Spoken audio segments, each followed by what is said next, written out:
All right, so the one that I wanted to look at together is number 4. So this is the function. And we're on the interval 0 to 7. And so the question is, does it satisfy hypotheses for mean value theorem?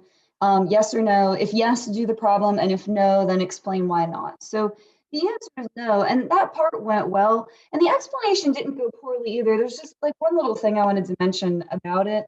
The problem is this is an absolute value, so it's a V shape. It's going to have a sharp point. So we're going to say it's not differentiable at x equals 4 due to a sharp edge. And so a lot of people wrote there's a sharp edge. The rest of this is really important though, and I only took off half a point if you left it out. Differentiable is the vocabulary word we need to mention. It's not differentiable. And the x equals 4 is really important too. That's where the sharp point would be. This graph moved to the right 4. The reason that's so important is that sharp point is on this interval. Say the interval didn't include 4, like say the interval was 0 to 2, then your answer would actually be yes. So this is super, super important. So you just have to make sure that you mention that.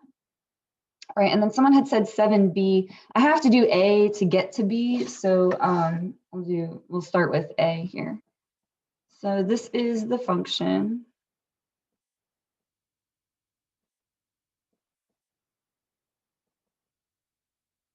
And so part A was find the critical value. So it is derivative equals 0. So this derivative is going to be 4x cubed plus 8x squared plus 4x. And we can factor a 4x out of that. And that will leave us with x squared plus 2x plus 1.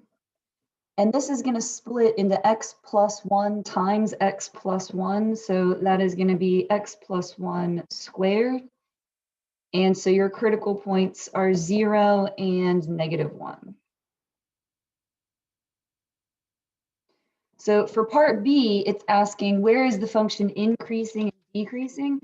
We're going to make a number line for each one of these factors. So we're going to have a number line for 4x.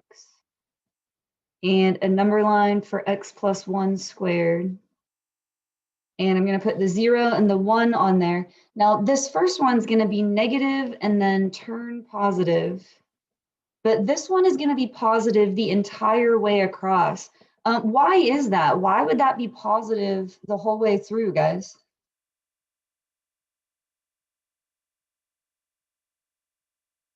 Yeah, good, perfect. It's squared. Anytime you square something, it's going to be positive all the time. So I'm not going to split this here at 1. There's no change there. Our overall sign is going to be negative and then turn positive. So your sentences are f of x is increasing on this interval. So 0 to infinity because f prime is positive there. The derivative is like your source that you're citing. And then f of x is decreasing negative infinity to 0 because f prime is negative there.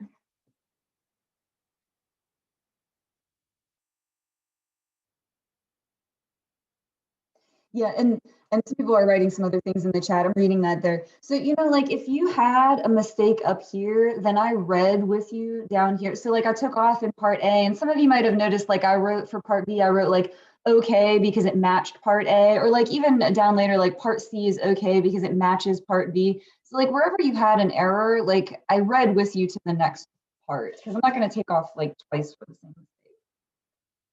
All right, do you guys want to maybe pick like 1 or 2 more?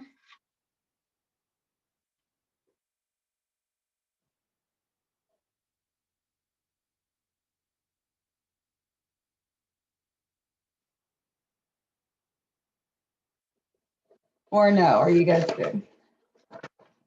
All right, number 5. All right, so for number 5, this is the function. And we're going to find the point, and I wanted the whole point, x comma y. So you should have a full coordinate point as your answer. and label it as a relative maximum or minimum. So we're going to start with derivative equals 0. We want to get the critical points. E to the x is itself, and then derivative of x is 1. 2 is a constant, so that's gone. We're going to set it equal to 0. So we're going to start by adding over the 1. And then to cancel out e, we're going to ln both sides.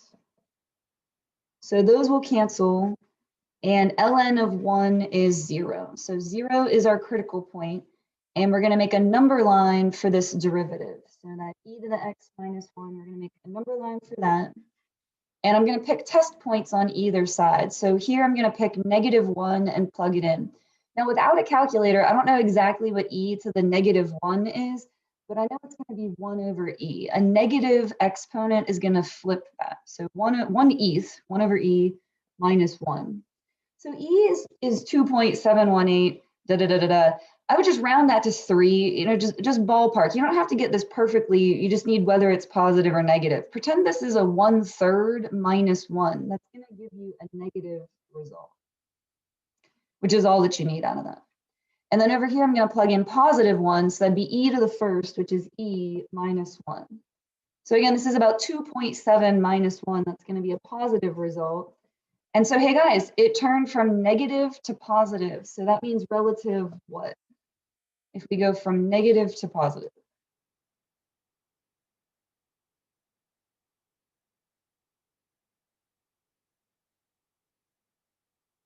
Minimum, good. So our relative minimum, nice job, is, now I wanted the whole point. So you have to take 0 and plug it back in here to this original function to get your final answer. So e to the 0 is 1, and then we're going to have +2. So the output there is 3. So this is your final answer. Your relative minimum is the point 0.03. And I can maybe do one more if you guys want to ask about one more.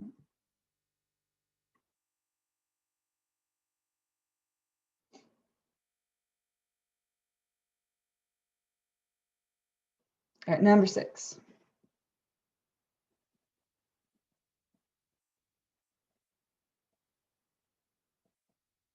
So this is the function we're working with. This is the interval, and it's find the absolute maximum and minimum. So that is a candidates test. So your candidates are going to be these endpoints and the critical points. So we're still going to do derivative equals 0. So this 2 is going to come down. All the insides stay the same. It's going to drop to a 1. And then we're going to chain on the derivative of the stuff inside, which will be 2x minus 2. Set that equal to 0. So I'm basically going to ignore this 2. If you divide over the 2, 0 divided by 2 is still going to be 0. And so I'm just going to set each of these factors equal to 0. So this one we can take out an x. We'll be left with x minus 2. So we get 0 and we get 2. And then for this one, that is going to give you x equals 1. So when you set up your chart, you're going to plug back into the original function, and you're going to plug in all your candidates. So these endpoints, and then the critical points. And we're just going to see which one's the biggest and which one's the smallest. So -2, that's going to be 4 plus 4 would be 8 squared is 64. If you plug in 0 for all these x's, you're just going to get 0. 1 is going to give you 1 minus 2, so -1 squared would be +1. 2 is going to be 4 minus 4, which is 0. And 5, this will be 25 minus 10 is 15, and then squared. Now that's 225, but if you didn't know that, you just put 15 squared. If it's non-calculator, you can just leave it alone. And then your answer, absolute maximum is 15 squared at x equals 5. And the absolute minimum is 0 at x equals 0 and x equals 2. There is only one minimum. It is 0. It just happened in 2 different locations. So it's not like we got 2 different absolute minimums. There's only one. It's 0. It just happened at 2 different locations.